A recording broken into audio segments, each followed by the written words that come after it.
네, 여러분 안녕하세요. 네, 이렇게 뵙게 돼서 너무나 반갑습니다. 저는 증권투자 권유 대행인 오리엔테이션을 진행할 와우패스의 손재용 교수라고 합니다. 예, 반갑습니다.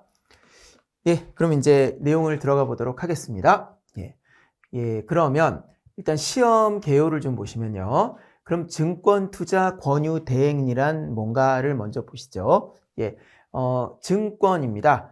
이제 여기서 펀드하고 파생상품 등은 제외합니다. 왜냐면 펀드는 펀드 투자 권유 대행인이 따로 있고요. 파생상품 이쪽은 이제 투자 권유 대행인이 하는 부분은 아니거든요. 네, 그래서 이쪽은 이제 제외한 증권인데요. 매매를 권유하거나 투자 자문계약, 투자 일임계약 또는 신탁계약의 체결을 권유하는 자라고 볼 수 있겠죠. 네, 그래서 이걸 제외하는 거니까 뭐 아무래도 주력은 이제 주식이나 채권 같은 경우다 이렇게 보실 수가 있겠습니다. 그래서 이제 주관하고 접수처는 한국금융투자협회고요. 그다음에 시험 일정은 1년에 2번 봅니다. 시험은 응시 자격은 제한이 없습니다. 그리고 시험 유형은 이제 필기 시험입니다. 객관식 사지선다형이다라는 거고요. 합격 점수가 이제 궁금하신데 요거는 이제 100점 만점을 100문제가 나옵니다. 100점 만점 기준으로 해서 총 전과목 60점 이상을 득점해야 됩니다. 60% 이상. 그럼 합격하는데 다만 조건이 과락이 없어야 되는데요. 그래서 과목별로는 40% 이상입니다.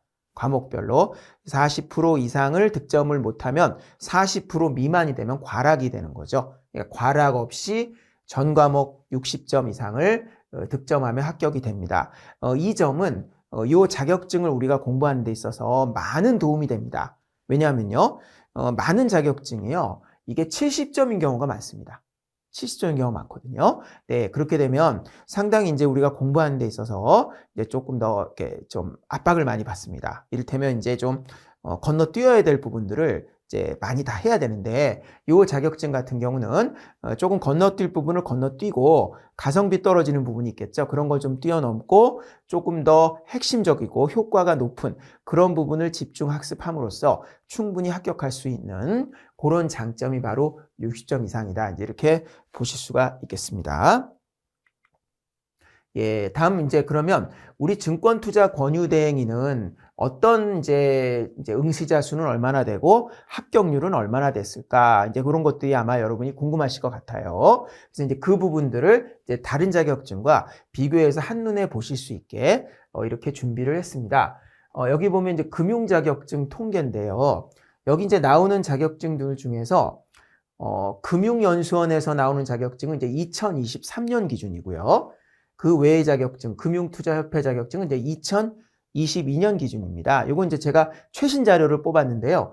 아직 이제 다른 금융투자협회 같은 경우는 2023년께 안 올라와서 이렇게 돼 있고요. 최신 자료가 되겠습니다. 여기 이제 쭉 나와 있는데요.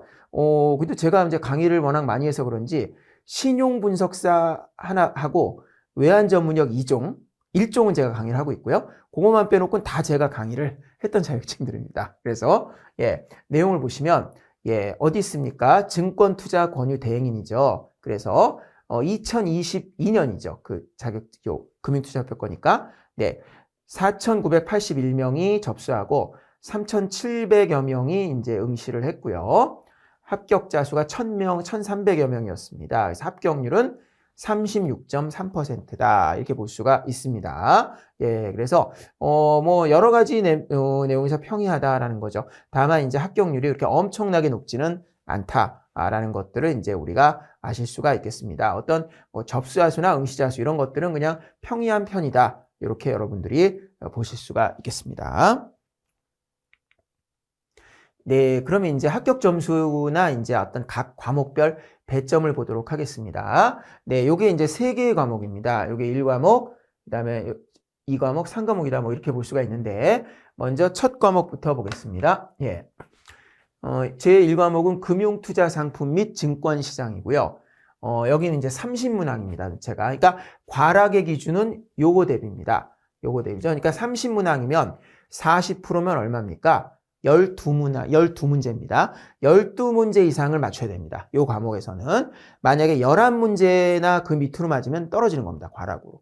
그죠? 12문제 이상을 맞춰야 과락을 면합니다. 40%죠? 예.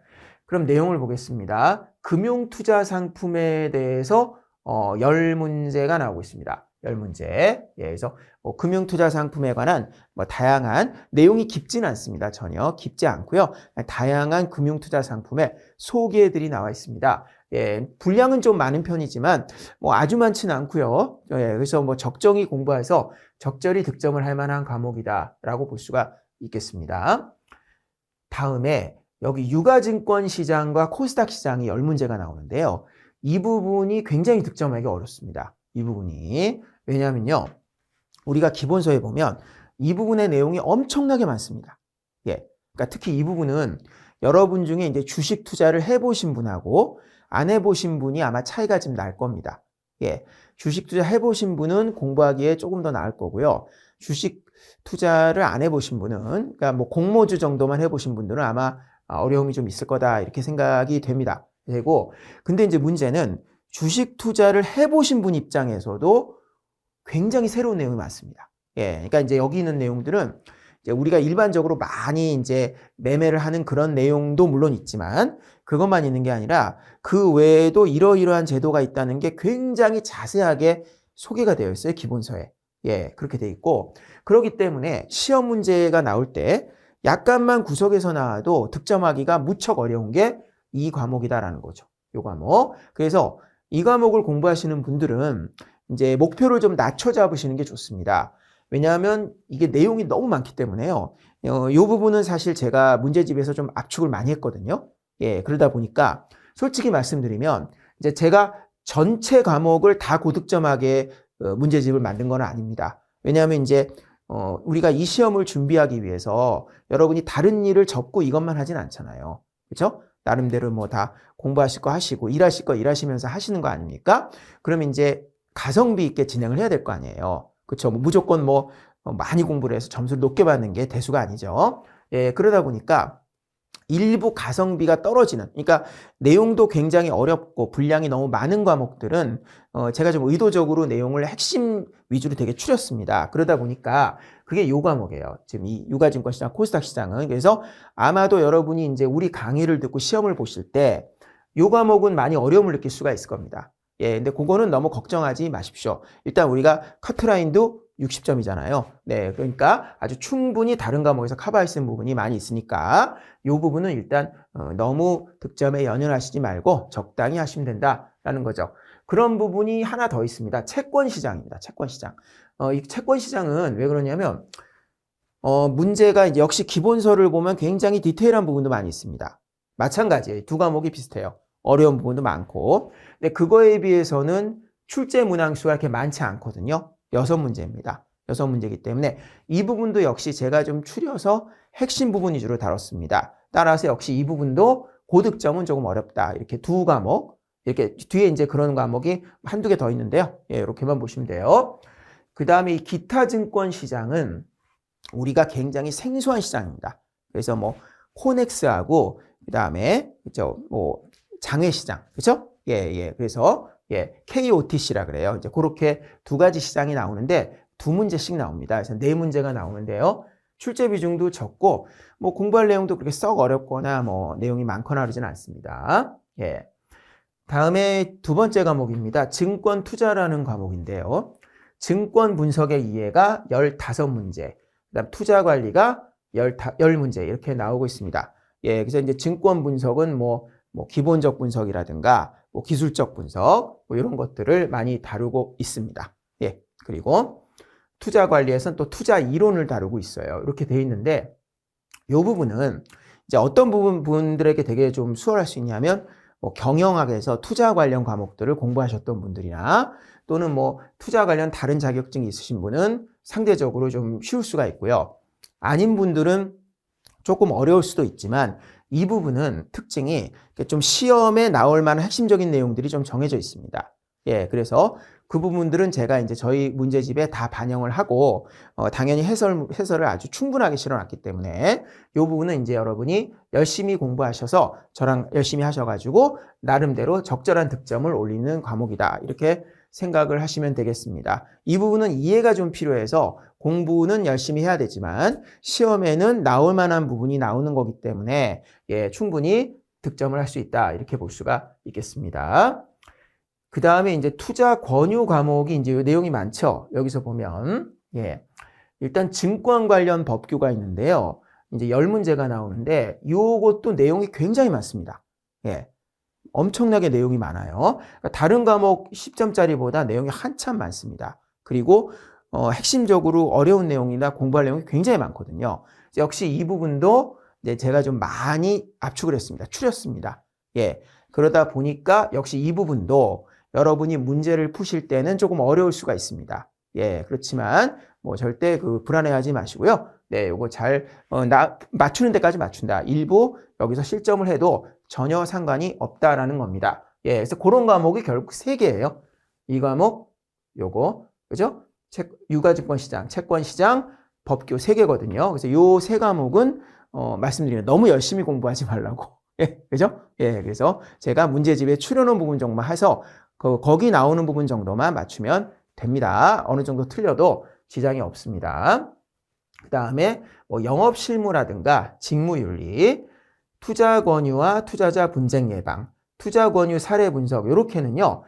내용이 평이합니다. 내용이 평이에요. 그러니까 공부하다 봐도 내용이 그렇게 어렵거나 그러지도 않고요. 그 다음에 시험도 그렇게 특별히 어렵거나 이러지 않기 때문에 여러분들이 뭐 나름대로 공부를 하신다면 충분히 적절한 득점을 할 수 있는 분야다. 이렇게 볼 수가 있겠습니다. 그래서 제가 이렇게 좀 분류해 드렸으니까 우리가 좀 힘을 낼 부분에는 엑셀레이터를 밟고 그 다음에 이제 조금 그쵸 힘을 좀 우리가 비축하면서 가야 될 부분은 또 그렇게 하고 그렇게 공부를 할 필요가 있다. 이렇게 볼 수가 있겠습니다. 그 다음에 이제 저희의 단계별 학습 전략입니다. 저희 이제 문제집을 갖고 진행을 하겠는데요.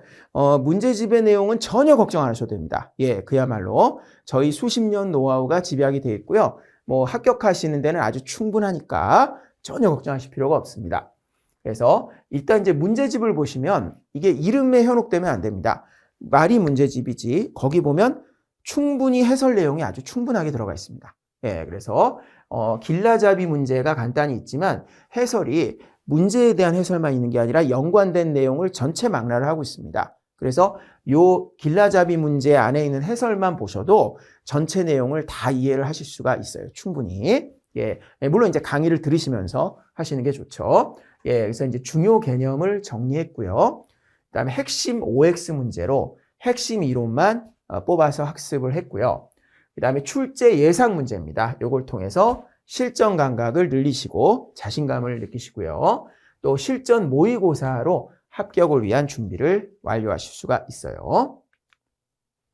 그다음에 그럼 이 증권투자권유대행인 핵반입니다. 그래서 이론과 문제풀이를 한 번에 하고요.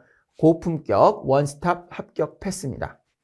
그래서 길라잡이 문제와 해설로 중요 개념을 정리하죠. 이 부분이 이제 매우 특징적입니다. 그냥 머리에 싹 정리가 됩니다. 이거 가지고. 그다음에 최종 정리 문제집으로 출제 유형에 완벽 대비한다. 그래서 문제집 제공하고요.